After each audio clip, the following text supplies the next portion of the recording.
ಇವತ್ತಿನ ಪತ್ರಿಕಾಗೋಷ್ಠಿಯಲ್ಲಿ ಭಾಗವಹಿಸಿರ್ತಕ್ಕಂಥ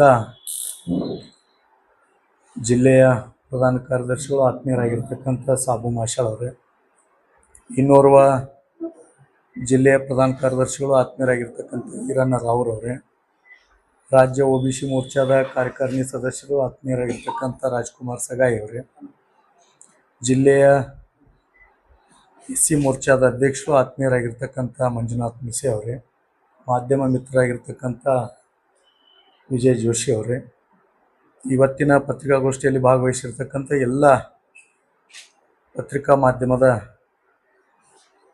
ಮಿತ್ರರನ್ನು ಸ್ವಾಗತಿಸುತ್ತಾ, ಸನ್ಮಾನ್ಯ ನರೇಂದ್ರ ಮೋದಿಯವರ ನೇತೃತ್ವದ ಕೇಂದ್ರದ ಸರ್ಕಾರ ಕಳೆದ 12 ವರ್ಷಗಳ ಕಾಲ ಈ ದೇಶದ ಅಭಿವೃದ್ಧಿಗೋಸ್ಕರ, ಈ ದೇಶದಲ್ಲಿರ್ತಕ್ಕಂಥ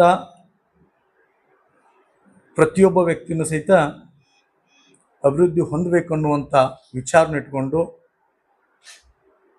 2047ರ ಭಾರತ ಯಾವ ರೀತಿ ಇರಬೇಕನ್ನುವಂಥ ಕನಸಿನೊಂದಿಗೆ ವಿಕಸಿತ ಭಾರತದ ಕಲ್ಪನೆಯೊಂದಿಗೆ ಭಾರತದ ಅಭಿವೃದ್ಧಿಯನ್ನು ಪಡಿಸ್ತಾ ಇದೆ. ನರೇಂದ್ರ ಮೋದಿ ಅವರು ಪ್ರಧಾನಮಂತ್ರಿಗಳಾದ ನಂತರ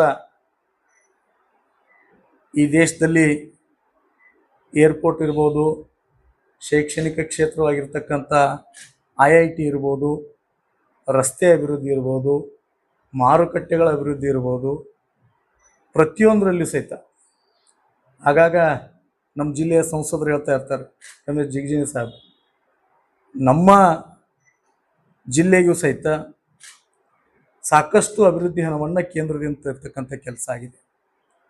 ಈ ದೇಶದಲ್ಲಿ ಅಲ್ಲೊಂದು ಇಲ್ಲೊಂದು ಇಲೆಕ್ಟ್ರಿಫಿಕೇಷನ್ ಟ್ರೈನನ್ನು ನೋಡ್ತಾ ಇದ್ದೀವಿ. ಇವತ್ತು ಇಡೀ ದೇಶದಲ್ಲಿರ್ತಕ್ಕಂಥ ರೈಲ್ವೆ ಇಲೆಕ್ಟ್ರಿಫಿಕೇಷನ್ ಮಾಡೋದ್ರ ಮುಖಾಂತರ ಅಭಿವೃದ್ಧಿಯನ್ನು ಕೊಟ್ಟಿದ್ದಾರೆ. ಕಾಂಗ್ರೆಸ್ನವ್ರು ಕೇಳ್ತಾರೆ ಏನು ಅಭಿವೃದ್ಧಿ ಆಗಿದೆ ಅಂತ. ನಾನು ಕಾಂಗ್ರೆಸ್ನವ್ರಿಗೆ ಈ ಪತ್ರಿಕಾಗೋಷ್ಠಿ ಮುಖಾಂತರ ಹೇಳ್ತೀನಿ, ನರೇಂದ್ರ ಮೋದಿಯವರ ಅಭಿವೃದ್ಧಿ ನೋಡ್ಬೇಕಂದ್ರೆ ಒಂದ್ಸರಿ ರಸ್ತೆಗಳನ್ನು ನೋಡಿ, ಒಂದೇ ಭಾರತ್ ರೈಲನ್ನು ನೋಡ್ರಿ, ಇಲ್ಲಿರ್ತಕ್ಕಂಥ ದೇಶದಲ್ಲಿರ್ತಕ್ಕಂಥ ಪ್ರತಿಯೊಂದು ವಿಮಾನ ನಿಲ್ದಾಣಗಳನ್ನು ನೋಡ್ರಿ. ನರೇಂದ್ರ ಮೋದಿಯವ್ರ ಚಿಂತನೆ ಯಾವ ರೀತಿ ಇದೆ ಅಂದರೆ, ಇಲ್ಲಿರ್ತಕ್ಕಂಥ ರೈತರ ಅಭಿವೃದ್ಧಿ ಹೆಂಗೆ ಹೊಂದಬೇಕು, ಕೈಗಾರಿಕಾ ಉದ್ಯಮ ಹೆಂಗೆ ಅಭಿವೃದ್ಧಿ ಹೊಂದಬೇಕು, ಇಲ್ಲಿರ್ತಕ್ಕಂಥ ಮುಂದಿನ ಭವಿಷ್ಯದ ಯುವ ನೇತೃತ್ವ ಯಾವ ರೀತಿ ಇರಬೇಕು, ಯುವಕರು ಯಾವ ರೀತಿ ಚಿಂತನೆ ಮಾಡಬೇಕು ಅನ್ನುವಂಥ ಕಲ್ಪನೆಯೊಂದಿಗೆ ಭಾರತವನ್ನು ಮುನ್ನಡೆಸ್ತಾ ಇದ್ದಾರೆ. ಆ 12 ವರ್ಷಗಳ ಸಾಧನೆಗೆ ಸನ್ಮಾನ್ಯ ನರೇಂದ್ರ ಮೋದಿಯವರ ನೇತೃತ್ವದ ಕೇಂದ್ರ ಸರ್ಕಾರಕ್ಕೆ ಭಾರತೀಯ ಜನತಾ ಪಾರ್ಟಿ ವಿಜಯಪುರ ಜಿಲ್ಲೆ ಹಾಗೂ ಕರ್ನಾಟಕ OBC ಮೋರ್ಚಾ ವತಿಯಿಂದ ಅಭಿನಂದನೆ.